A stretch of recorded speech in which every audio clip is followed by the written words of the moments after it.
পরকীয়া এই শব্দটার এপিঠ ওপিঠ দুপিঠেই অশান্তি। নিজের খুব কাছের এক বন্ধুর ডিভোর্স হলো আজ।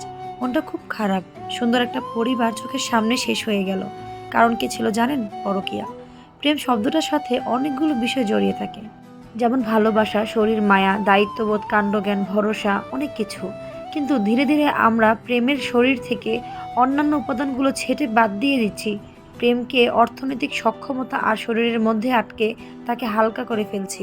এটা একদিকে বেশ হালকা ফুরফুরে একটা ভাব নিয়ে এলেও ভাবুন তো দিন শেষে আপনাকে কি দিচ্ছে। আগে বিয়ের আগে মানুষ প্রেমের কথা ভাবতো, আর এখন বিবাহিত নারী পুরুষ উভয়ই যে যেখানে প্রেমের আলামত পাচ্ছে ঝাঁপিয়ে পড়ছে। সবার কথা বলছি না, ভালোরা তো ভালোই, আমি তো অভালোদের কথা বলছি। পরিবার এবং সন্তানাদির দায়িত্ব পালন করার পাশাপাশি আপনি ছোটখাটো একটা প্রেম করছেন।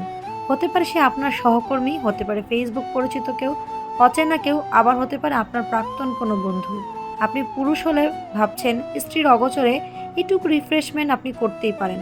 সারাদিন অক্লান্ত পরিশ্রমের পাশাপাশি এই প্রেমটুকু আপনার মনের স্বাস্থ্যের জন্য খুব দরকারি। ভাবছেন আপনার স্ত্রী সুলক্ষণা, সংসার নিয়ে হাবুডুবু খাচ্ছে, মাস শেষে সংসার খরচ পেলেই খুশি। ভুল ভাবছেন না তো?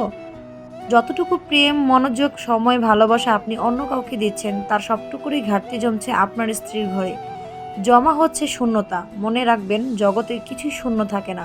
কোনো না কোনোভাবে সব ঘাটতি পূর্ণতার দিকে ধাবিত হয়। আপনার ঘরের সেই শূন্যতায় হয়তো বাসা বাঁধছে পাশের ফ্ল্যাটের তরুণ, অথবা ফেসবুক থেকে পাওয়া তার কোনো বন্ধু, অথবা পরিচিত আপনারই কোনো বন্ধু। আপনার সুলক্ষণা স্ত্রীটিও হয়তো আপনার সারাদিনের ব্যস্ততার পর আপনার ক্লান্ত শরীরকে পরিচর্যা দিয়ে, সান্ত্বনা দিয়ে ভুলিয়ে রাখছে আপনাকে। সুতরাং আপনি নারী হন বা পুরুষ, নিজেকে অতটাও চালাক ভাববেন না। এই চরম ক্ষতির মাসুল দেবে আপনার সন্তানরা।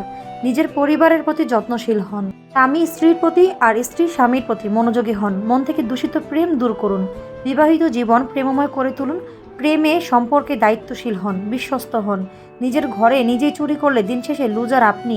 নিজের মানসিক স্বাস্থ্য ভালো রাখুন, ধর্মের প্রতি শ্রদ্ধাশীল হন, ব্যভিচারকে ঘৃণা করুন। পরিবার পরিজনকে নিয়ে আনন্দ করুন, দাম্পত্য জীবনকে সুখময় করে তুলুন। একালে পরকালে আপনি দুকালেই শান্তি পাবেন। বিশ্বাস করেন, পরিবার ভেঙে কাউকে কখনো শান্তি পেতে দেখিনি। স্ত্রীর সাথে বেইমানি করে বা স্বামীর সাথে বেইমানি করে কেউই জিততে পারেনি। দিন শেষে বেইমানি জুটেছে ভাগ্যে, একাকিত্বই রয়েছে সঙ্গী। সবশেষে বলবো, গড়তে সময় লাগে অনেক, কিন্তু ভাঙতে খুব একটা সময় লাগে না। আর পরকীয়া, যার এ পিঠ ও পিঠ দুই পিঠই অশান্তি। তাই পরকীয়া নামক মরণভেদী সম্পর্ক থেকে বের হয়ে আসুন। নিজেও ভালো থাকুন, নিজের পার্টনারকেও ভালো রাখুন। এভাবেই ভালো থাকুক পৃথিবীর সকল বৈধ সম্পর্ক। ভালো থাকুন সবাই।